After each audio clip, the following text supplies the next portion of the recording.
हम कर रहे थे 10th चैप्टर प्रकाश परावर्तन तथा अपवर्तन। इसके अंदर हम गोलीय दर्पण कर रहे थे और हमने गोलीय दर्पणों के द्वारा प्रकाश का परावर्तन देख लिया था कि किस प्रकार से गोलीय दर्पणों पर पड़ने वाली प्रकाश की किरणें परावर्तित हो जाती हैं। तो उसके बाद आता है अवतल दर्पण द्वारा प्रतिबिंब का बनना, कि अवतल दर्पण के द्वारा किस प्रकार के प्रतिबिंब बनते हैं। तो ये निर्भर करता है कि वस्तु कहाँ पर रखी हो। वस्तु को हम बिंब भी कहते हैं कि बिंब की जो स्थिति है तो वो दर्पण से कितनी दूरी पर है, उसी पर निर्भर करता है प्रतिबिंब का आकार, उसकी स्थिति और प्रकृति। तो हर एक केस के अंदर हम देखेंगे कि किस प्रकार से प्रतिबिंब बन रहा है अगर वस्तु अवतल दर्पण के सामने किस स्थिति पर रखी गई है। तो सबसे पहले आते हम नंबर 1, जब वस्तु C से परे रखी हो। वस्तु को बिंब भी बोलते हैं, तो जब बिंब C से परे रखा हो। तो देखिए यहाँ पर हर एक वस्तु की स्थिति के अनुसार हम डायग्राम भी बनाएंगे और उसके बाद ये 3 चीजें बतानी होती हैं, प्रतिबिंब की स्थिति, प्रतिबिंब का आकार और प्रतिबिंब की प्रकृति। इन तीनों चीजों के बारे में हमें विस्तार से बताना होता है। देखिए डायग्राम के बाद आपको समझ में आएगा। अवतल दर्पण का कर रहे हम, तो अवतल दर्पण बना दिया हमने। ये दर्पण का ध्रुव, ये इसका फोकस और ये वक्रता के अंदर C। देखिए C वक्रता के अंदर वस्तु कहाँ रखी, C से परे, इसका मतलब C से कहीं दूर रखी है, दर्पण से C से आगे की ओर रखी है। तो यहाँ पर रखी है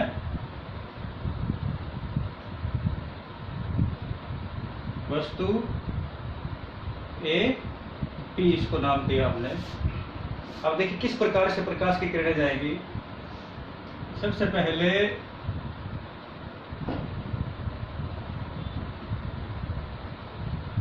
देखिए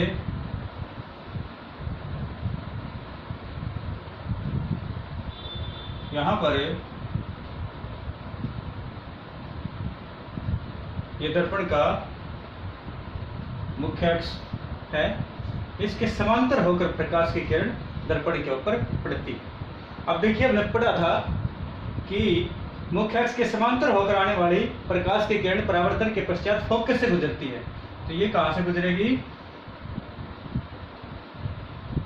इस बिंदु से गुजरेगी, जिस बिंदु को हम क्या कहते हैं, फोकस कहते हैं।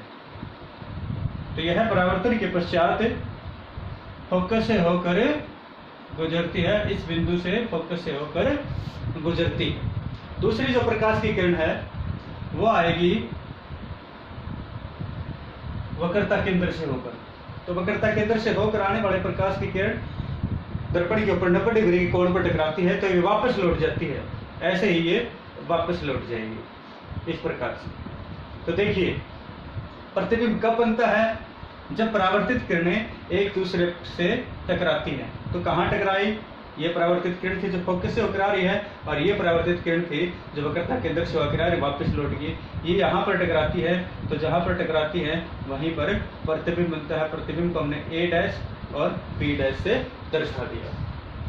तो यहाँ प्रतिबिंब बना, ये देखिए ये बना हमारा प्रतिबिंब। तो प्रतिबिंब की स्थिति क्या होगी, ये F और C के बीच में बना।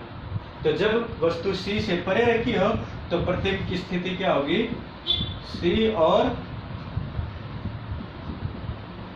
F के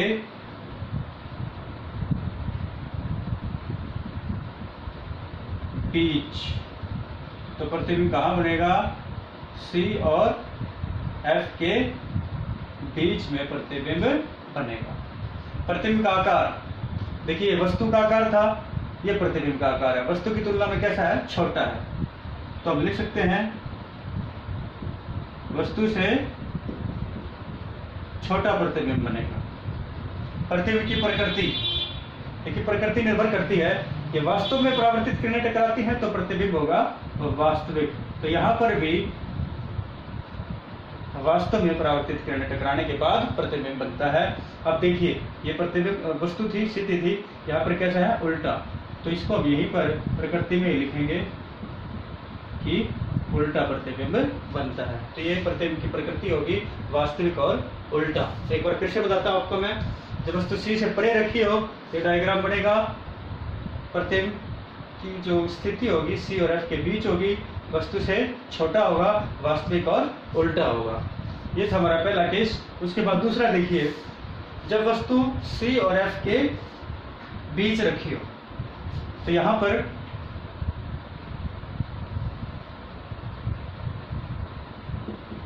ये हमारा अवतल दर्पण है, ये इसका ध्रुव P है, यहाँ पर F है और यहाँ पर C है। वस्तु कहाँ रखी है, C और F के बीच। ये C और F यहाँ पर कहीं C और F के बीच में वस्तु रखी है। तो देखिए, अब प्रकाश की किरणें यहाँ से भी कैसे जाएंगे, ये वस्तु है हमारी A B। प्रकाश की किरण मुख्य अक्ष के समांतर होकर पड़ सकती है, तो मुख्य अक्ष के समांतर होकर आने वाले प्रकाश की जो किरण है, यह है हमारा मुख्य अक्ष। तो मुख्य अक्ष के समांतर पड़ने वाले प्रकाश की किरण परावर्तन के पश्चात कहाँ से गुजरती है, फोकस से गुजरती है, तो फोकस से गुजर जाती है। दूसरी जो प्रकाश की किरण है वो किसके छेद में आएगी, वो आती है सी के। सी क्या है, वक्रता केंद्र।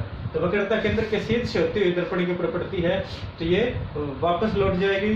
तो वापस लौटने के बाद देखिए, आप स्केल से डायग्राम बनाना, तो ये दूर कहीं यहां पर काटती हुई हमें मिलेंगी। ये देखिए, तो जहां पर काटती हैं वहीं पर क्या बनता है, प्रतिबिंब बनता है A डैश B डैश। तो ये बन गया हमारे यहाँ प्रतिबिंब। तो तीनों चीजें, जैसे के बारे में भी प्रतिबिंब की स्थिति कहाँ होगी, ये देखिए C से बहुत दूर है, तो यहाँ लिखेंगे हम C से परे। अब आकार देखिए क्या है, प्रतिबिंब का आकार, ये वस्तु का आकार था, ये प्रतिबिंब का आकार है। तो ये है वस्तु की तुलना में लिखेंगे हम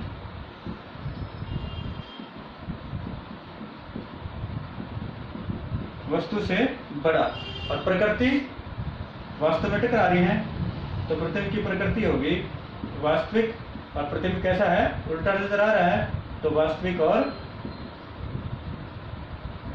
उल्टा प्रतिबिंब बनता है। तो तीनों चीजें इसके बारे में भी, तो देखिए, तो एक दूसरे का उल्टा भी होता है। ये जब वस्तु C पर रखी थी तो प्रतिबिंब C और F के बीच बन रहा है।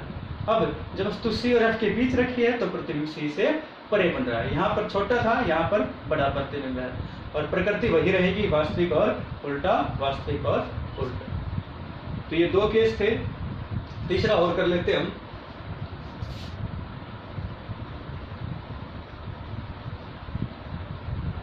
क्योंकि ये हर चित्र के अंदर मैटर बनानी है तीनों चीजें, प्रतिबिंब की स्थिति, आकार और प्रकृति, इसको लिखा रहने देते हैं हम। नंबर 3,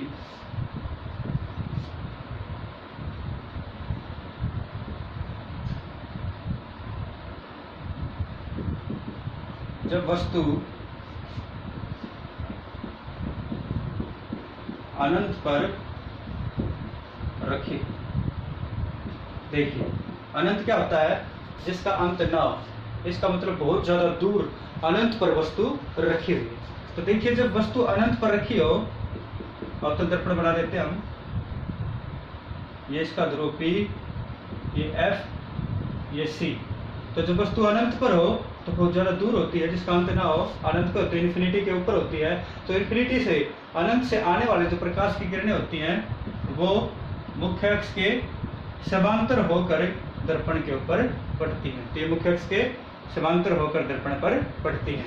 और आपको पता है, मुख्य अक्ष के समांतर होकर आने वाली जो किरणें होती हैं वो परावर्तन के पश्चात कहाँ से गुजरती हैं, मुख्य फोकस F से गुजरती हैं। तो F से गुजरी तो कहाँ पर प्रतिबिंब बनेगा, यहाँ F पर ही बनेगा। आकार दिखाई दे रहा है, नहीं दिखाई दे रहा है, सिर्फ एक बिंदु नजर आ रहा है हमें। तो प्रतिबिंब की स्थिति क्या होगी, तो प्रतिबिंब की स्थिति होगी F पर। प्रतिबिंब का आकार क्या है, बिंदु आकार का है। बिंदु आकार।